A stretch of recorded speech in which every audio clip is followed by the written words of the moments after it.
Well, we're having another nice afternoon of fall spring. It's kind of warm outside. The sun is shining. It's not raining or snowing, bonus points. And we're getting more hours of sunlight each and every day. So join me with a tasty beverage of your choice close to hand while we take a look at this month's Hoya Updates, Part 3.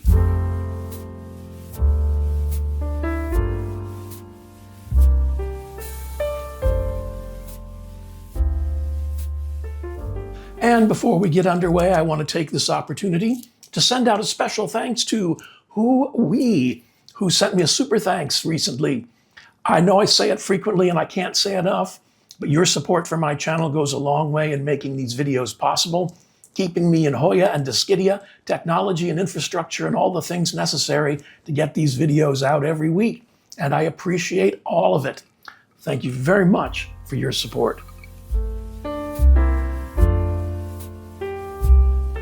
And I've got something in bloom this week, and this is Hoya species, let me get things out of the way, AH074.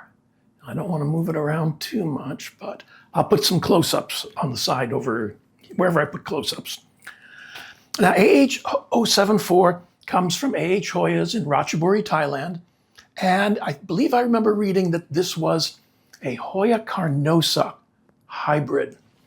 It was known and was really popular for some of its like dramatically splashy leaves. And when we couldn't get Wilbur Graves, this is what we got. And that's precisely what I did. So it's done pretty well for me. It's got another peduncle up here getting ready to bloom. And it's done pretty well. It took it away. It's a carnosa clone. So it took it a while to get established, but once it did, it started growing fairly well. It's a big plant, so it's just sucking up moisture like crazy. So yeah, I'm trying to keep ahead of the watering on this and everybody else. It's got a decent little root system, and there's moisture in the pot, yes. So yeah, it's been a good one. If you're looking for something, well, at the time, this was noticeably less expensive than Wilbur Graves, but it's bloomed several times for me. The blooms are really, really pretty. And, oh yeah, there's another peduncle over here getting ready to send out some pedicels. Oh, another one down here, very cool. So this is done really well. Good sturdy plant, fairly forgiving, decent amount, like some good, in bright and direct light, maybe a little on the upper end of that spectrum, but yeah, very cool. This one is Hoya species AH074. And next up, we've got a couple that are not Hoyas, but they're kind of cool and something I've been experimenting with. So the first one is my Nepenthes St Gaya. Now, Nepenthes is native to the Philippines. It was first published in 1837 in Flora de Filipinas, según el sistema sexual de Linneo, or Flora of the Philippines, according to Linnaeus's sexual system.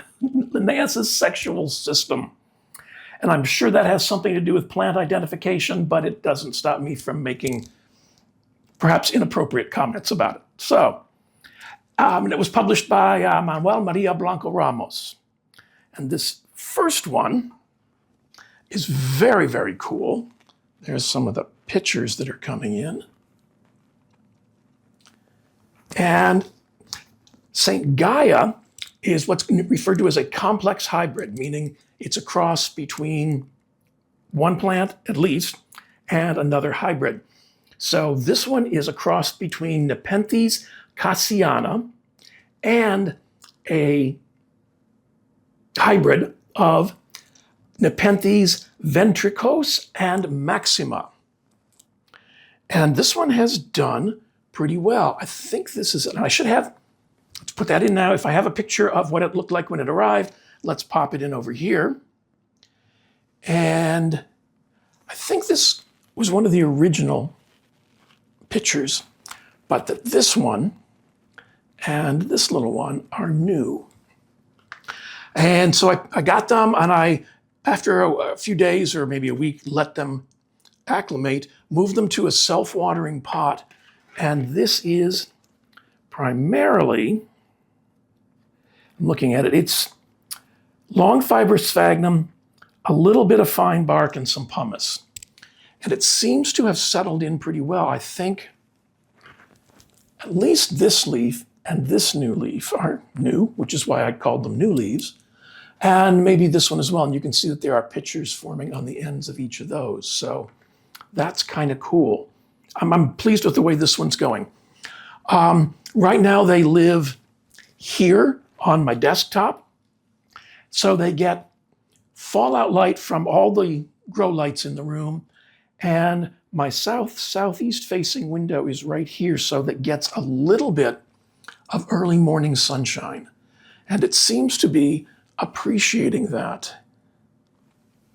It's a pretty enough little plant. It's not particularly dazzling in terms of splash or variegation or anything like that. But the leaves are nice. But it's, it's all about the pictures. I mean, those are very cool. And I'll put some close-ups of the pictures over here. They're very cool. And I've begun to really appreciate carnivorous plants. I was under the impression that they were exceptionally difficult and troublesome.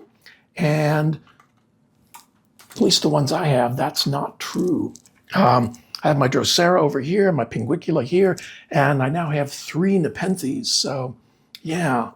These are set up in possibly hanging, well, not possibly. I have the chains, there are holes in the pot so I can hang them. I think I'm going to try and put them in this southeast facing window so they get a little bit more sun. The one I showed last week is under a grow light, and it seems to really like that setup. So I think they'd appreciate just a touch more light. So yeah, that's where I'm going with this one. Somebody mentioned in some comment that you can add, if you want to get to that, I'm looking because I can see the level of the liquid inside the pitcher. You can add a single grain of Osmocote to one of the pitchers to give the plant a little extra boost. But I need to do some more research about feeding them, since their chances of catching anything in here are fairly slim. But we'll see. I may even try putting these outside a little bit. I have to figure out, the squirrels and the chipmunks are terrors, demon rodents from hell, and tend to dig up anything I put outside. So, and this would be something that they'd want to dig into. So I don't know, I got to figure that out. Got to work something out. But yeah, so this is doing pretty well. Now the other one I got at the same time is Nepenthes Black Miracle. Now, all the same information, it's native to the Philippines, and it was published in Florida, Filipinas, según el Sistema Sexual de Linneo by Manuel Maria Blanco Ramos. And this too is a hybrid.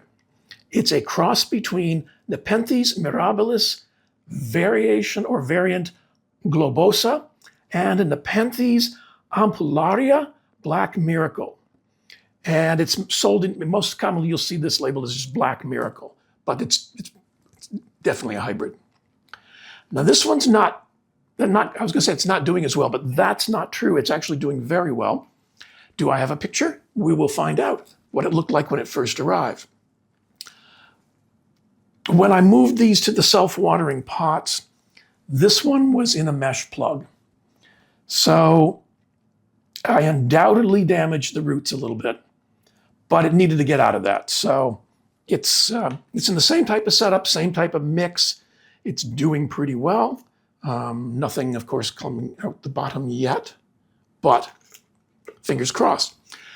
This was one of the original, and so was this, pitchers. It has not put out any new pitchers yet, but this leaf and this leaf and this leaf, and there's one more in there, are new. And there's a pitcher on the end of that, a little pitcher. And it looks like there's one forming on the end of that.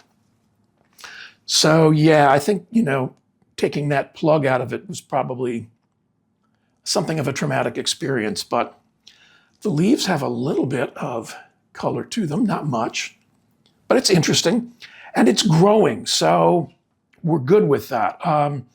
If that's 1, 2, 3, 4, 5 new leaves in just 3 months, that's very cool. So I'm pleased. This is really neat. These are going to be fun, and once we get some more pictures, I might try giving this one a little bit of extra food to try and make up. But yeah, so this is Nepenthes St Gaya, and this is Nepenthes Black Miracle, and they both came from Logis.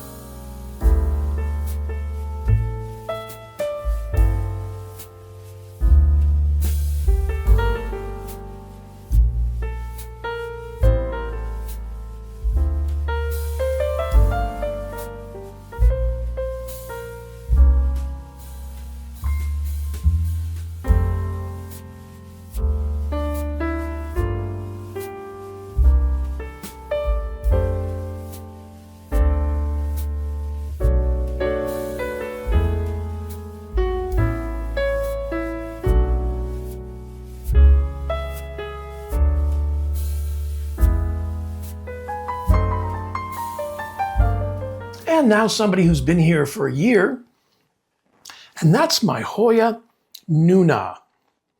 Now, Hoya Noona is a hybrid. It's a cross of Hoya David Kamingii and Hoya hushkeliana. And I really like both of those plants. And this one is supposed to have yellow blossoms, and I really like yellow flowers. Yeah, so I thought, let's give this a try.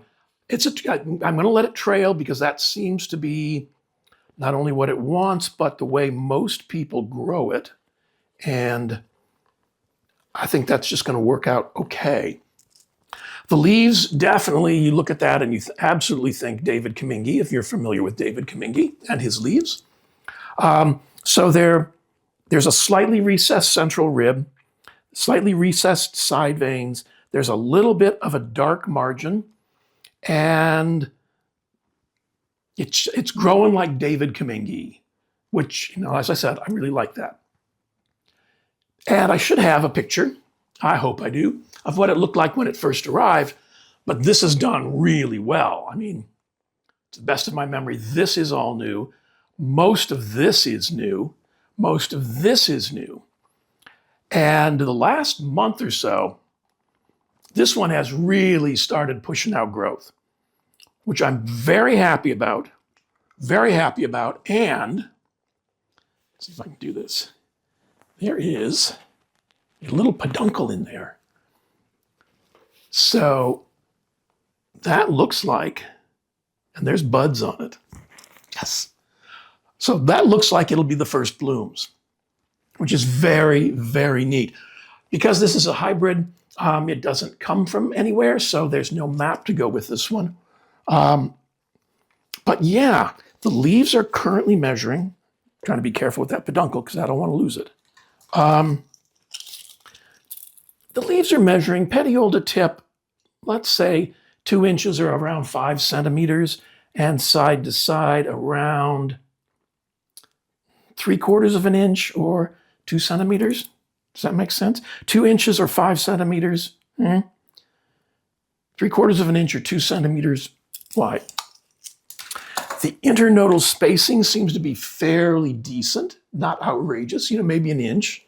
So I think as this really starts to get its grow on, it's going to turn into a nice lush plant. It's already branched. This is all new. So yeah, I'm excited about this one. This has presented no difficulties, no trauma, no drama. It wasn't very long before it started pushing out new growth. So I'm happy about that.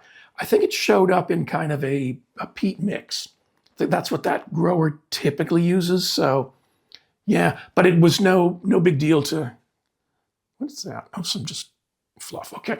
No big deal to pull that, I think it was mainly long fibrous sphagnum, to pull that off and settle it in pond and self-watering. Let's see if there's anything interesting going on in here. Come on. Oh yeah, nice little root system.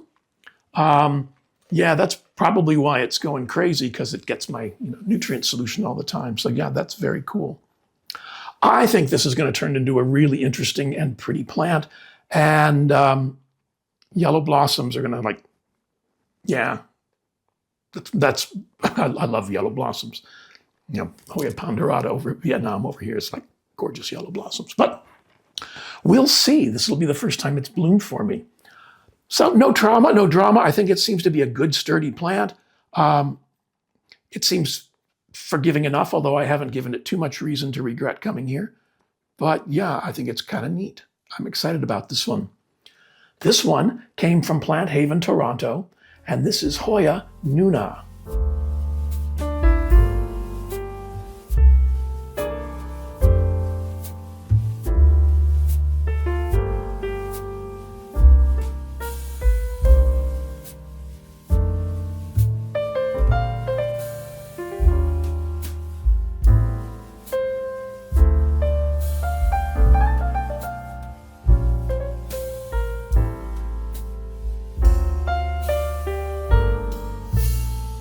And next up is one of those Hoya I love to whine about.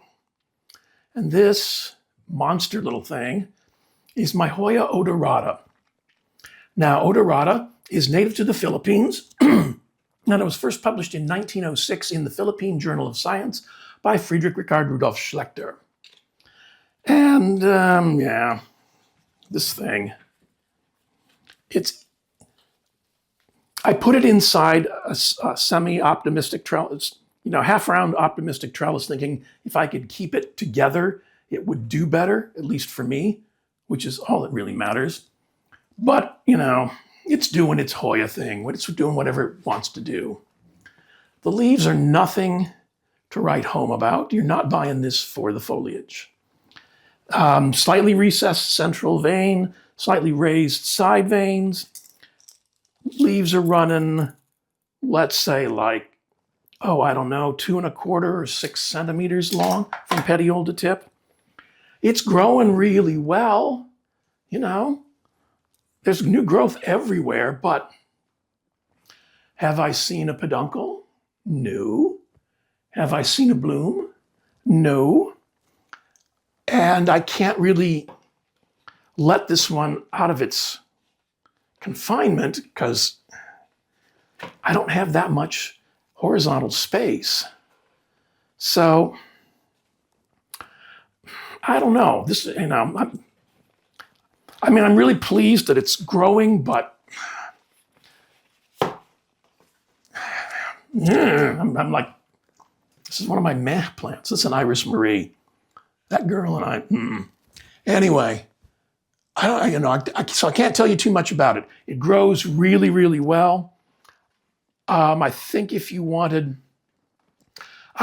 lived someplace like Florida or someplace that was warm and sunny and humid and could put this in a hanging pot and just let it go to town, I think it could be very, very pretty. I do not have that kind of space, and I do not live in Florida. So that's not an option for me. And I don't know what, I'm sure I could cut this way back. I've done that before, and it just keeps pushing out growth everywhere. So, apparently it likes what I'm doing, but I'm not crazy about what it's doing. It's currently living in it's got a little bit of a root system there. It's currently living in an organic mix, cocoa husk chunks, fine bark, pumice, and some long fibrous sphagnum in a self-watering pot. It gets fed regularly with my nutrient solution. So it will appreciate that. It currently lives in my bedroom, near my western-facing windows, pulled back maybe a foot. So it gets a lot of not medium bright light, but bright indirect light. It might even get a little bit of early morning sun, but yeah. So I can't tell you too much about this one. It's growing well enough. It's kind of boring. I got it because odorata is supposed to have a really incredible scent, and I appreciate that about some of my Hoyas, but I don't know about that yet. So feel free to give odorata a try. Okay, I hope you get blooms and better success than I've had, but It may just be time to do some cutting on this one. I don't know. I don't know. I want to love it more, and yet I just can't. So yeah, we'll see how long this one stays around. Who knows? Anyway, this one too came from Logis in Connecticut, and I've included their website. And this is Hoya odorata.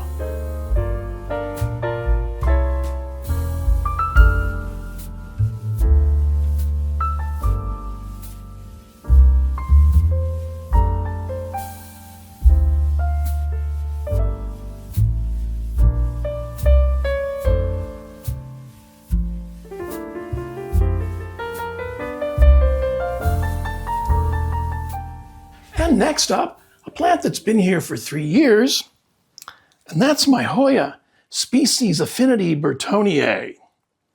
Now, species affinity burtoniae is native to the Philippines, and you may have seen it sold under a variety of names, primarily from that big plant company who had like 5 or 6 different names on the tag at one point. It's sometimes sold as Hoya species Philippines, as Hoya DS70, or Hoya bilobata, but it's not any of those. It is Hoya species affinity burtoniae, which means that it is a species of Hoya that resembles or has an affinity to Hoya burtoniae. And this one I found in a big box store, or literally stumbled on it in a big box store, because as I was looking up at the hanging plants, this one was on the floor, half out of its dish, out of its pot. And I actually kicked it. And I looked down and I like, that's species affinity burtoniae. So I kind of scooped it up, put it back in its pot, brought it home. And after giving it a couple weeks to rehab, I moved it to a self-watering pot. Not this one. I moved it to a bark and sphagnum mixture. And what it was a collection of rooted cuttings that were all in this big, what is that, like a 10-inch pot. So I took them all out of the peaty mix they were in, because that's great for rooting, but not for long-term for Hoyas. Rinsed all as much dirt off as I could and put it in this, and it's my standard house mix of cocoa husk chunks, fine bark, pumice, and long fiber sphagnum. And I nestled the cuttings in, starting at the inside and filling in as I worked toward the center. And hung it up and let it go. And it has done pretty darn well. It's getting ready to bloom. This winter has been a little tough on it. It's in a room that doesn't get a lot of humidity. So it's a big plant, so it uses up the moisture fairly quick. But I have it in my hanging self-watering pots. So I know that the bottom part of this, underneath that table, that platform, will hold 2 cups or 470 milliliters of moisture. So I just pour that in from the top and let it go. When the warmer weather comes, it's going to go back out on the porch because it loves it there. But I think those leaves are very, very pretty. It's a nice, sturdy, I'm going to put it someplace. It's a nice, sturdy, forgiving Hoya that you can typically find in a big box store for not a lot of money. And it's a good learner Hoya in that it is forgiving. It is pretty sturdy. You can put up with a certain amount of like your learning curve. It didn't bloom for me right away. It took a couple of years, but then I moved it from that first net pot and cover pot into this hanging pot. So yeah, give it a bit to get established. But once you do, I don't think you'll be disappointed. This has been cool. Yeah, it's doing okay. It will look better when we get to warmer weather and I can get it out of that room, because it's in the path of one of the heating ducts, not directly, but it's there. So the air in that room's a little dry, and I've got no other place to put it to get it through the winter. So yeah, we'll muddle through. We will. But yeah, this has been good. I like this plant. It doesn't disappoint, and it certainly gives you that whole hanging jungle vibe kind of thing. So yeah, if you're wandering around one of those big box stores and you see something that's labeled as Hoya DS70, Hoya bilobata. I even saw this labeled as Hoya tsangi at one point. Rested assured that it's most probably Hoya species affinity burtoniae, and definitely worth you finding and picking up and letting it follow you home. This is my Hoya species affinity burtoniae.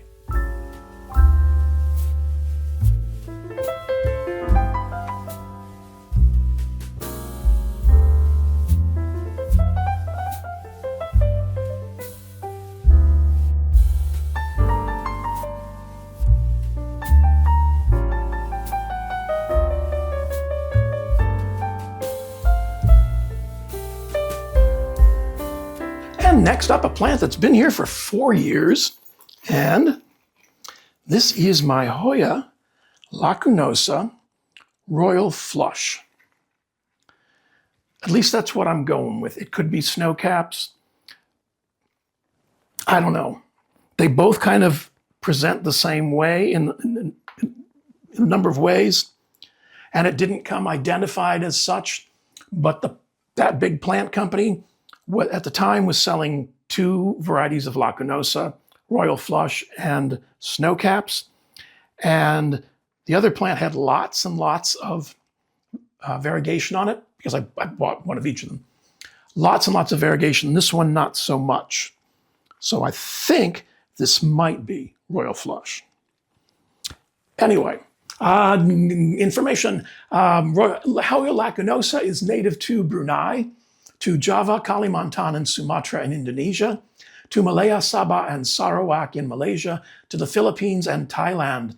And it was first published in 1827 in Bijdragen tot de Flora van Nederlands-Indië, or Contributions to the Flora of the Dutch East Indies, by Carl Ludwig van Bloemen.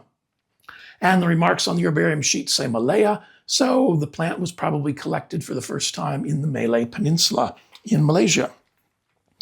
This is another one of my big box store rescues. And this one has done very well, very well. It is getting ready to bloom. I don't know if I can get those peduncles to show up in there, but there are peduncles. And I'm very happy about that. I have taken lots of cuttings from this for friends. It's very heavy right now. And it's just a good old sturdy lacunosa. If you stumble across one or even find one hanging in a big box store, I definitely recommend picking it up. I did the same thing that I did with my species affinity burtoniae. I let it settle in for a week or two, and then I broke it all apart because it was just a bunch of cuttings shoved in a big 10-inch pot. So I had them in Barkensfag for a while in a net pot, cover pot, and they did okay. But then I figured out how to do this self-watering setup. And oh my goodness, there's a lot of peduncles down there. Here we go. Figured out how to do this self-watering pot setup, the hanging one. And so that's where it's been living since I got that together. And it's grown really, really well. I'm very happy with it. Right now, it's spending the winter in a west-facing window, but it's pulled back maybe 2 feet or 60 centimeters, somewhere in there. It's also fairly high up, so it doesn't get a lot of direct light coming in. It gets more, indirect. That's the word they use, isn't it? Indirect. Yeah, it's always worth, well, if you're a plant person, then you know that anytime you go to a big box store, you have to walk through the plant section just in case. So it's always worth going and checking just in case, because that's where I found this guy. Like I said, it's getting ready to bloom. It's done very well. So it will take varying amounts of light. This one has a decent amount of splash on some of those leaves because it is in a west-facing window. So it appreciates that light through the winter. In the spring and summer, it's going to move out to the porch, and it will be hanging in like the northwest window of the porch. And it likes that location too. It's a lot of good, bright, indirect light. So yeah, but I'm very pleased with the way this one is growing and doing good stuff for me. I may have a picture of what it looked like when it first showed up. That was a long time ago, before I knew that I might need them for a video. So we'll see.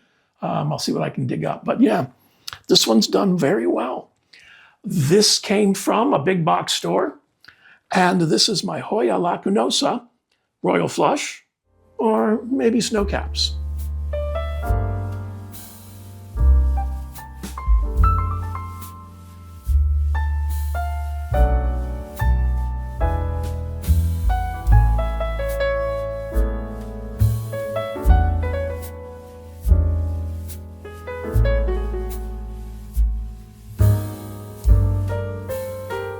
And now a question from the comments. And dbot69 asks, why do large growers in the US put mesh plugs in their plants? And yeah, I don't know the exact answer to that, but I have a hypothesis. So let's roll with that for a bit. So the growers don't actually put plugs, like if you're going to try and plug a barrel, for example. What we mean when I talk about a mesh plug is something that's more like, let's say a dirt sausage, okay? So it consists of an outer water permeable layer, like a casing on a sausage, that is stuffed with some type of growing medium. I'm guessing it's peat. My thinking is that they can produce this in like a long, Play-Doh fun factory kind of thing, and then chop it into lengths. So think of it as like a cartouche or a capsule of peat surrounded by this water permeable mesh.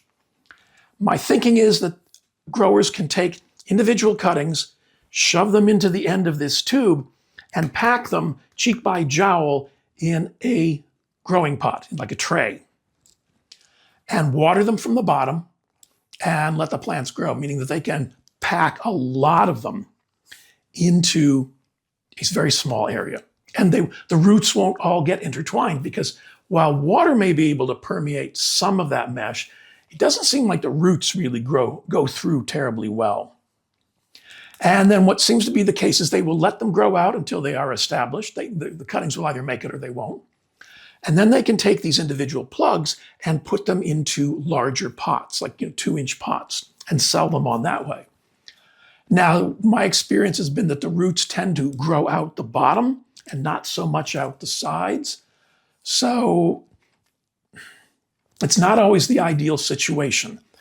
So it's not really so much a plug, like plugging a hole, as it is like a cartouche or a container or a little dirt sausage. And I'm sure they do that for economy and to produce as many cuttings as they can using minimal resources. So I've learned that I typically, if I buy a plant, not a Hoya, because most of the Hoyas come as cuttings and the growing medium tends to be very different. I'm looking around thinking, have I ever gotten a Hoya? Yes, my Hoya Australis Lisa came in a plug. So I've learned to dig down a little bit around the base of the plant, because usually you'll be able to see the ring around the plant growing up through it. And if I see the edges of that plug, then I know to take everything off and cut it away. I try and remove as much of it as possible. I slit up the side and peel back. Sometimes the roots, while they may not have passed that membrane, that mesh, are connected to it. So I'll make maybe 3 or 4 cuts up the side of that and just kind of open it up a little bit and then move that into a specific medium. But usually I try and get rid of the plug. So yeah, it's not so much that they add mesh plugs to the plant, but that's what they use for growing and mass production. So that's my guess. If anybody knows for sure or can elaborate on that, add it to the comments, okay?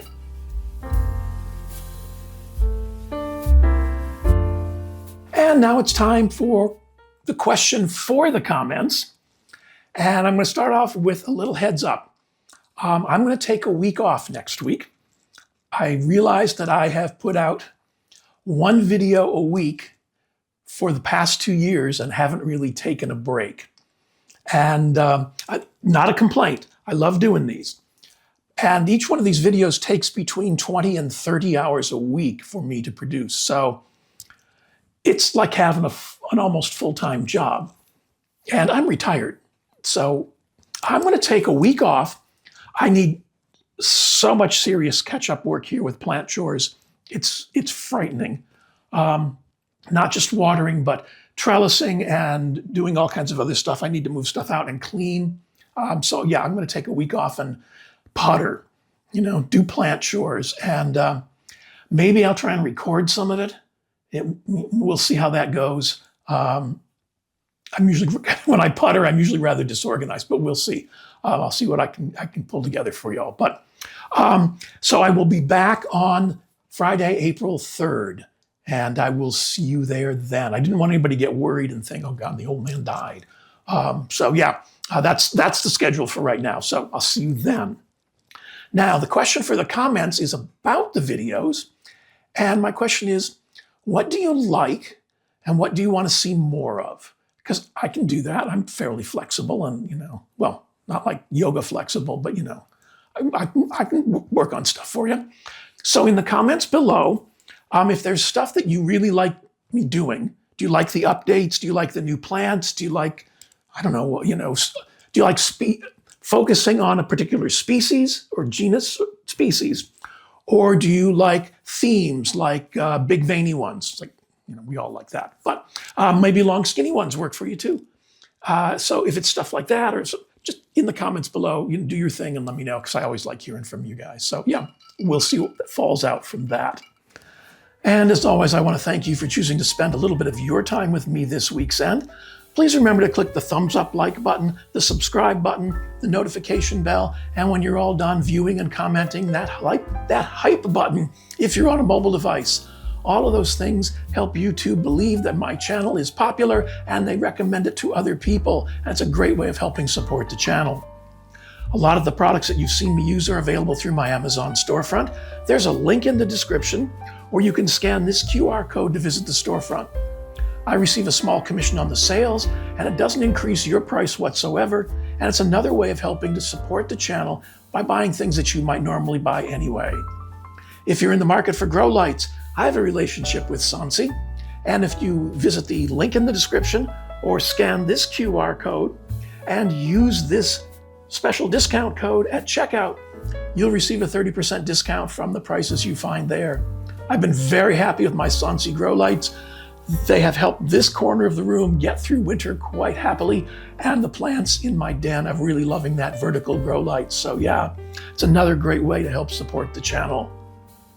If you'd like to support the channel directly, there's a QR code. That's what that is. QR code here to my Buy Me a Coffee page, or you can click on the thanks button down here, and YouTube handles all the processing for the thanks button.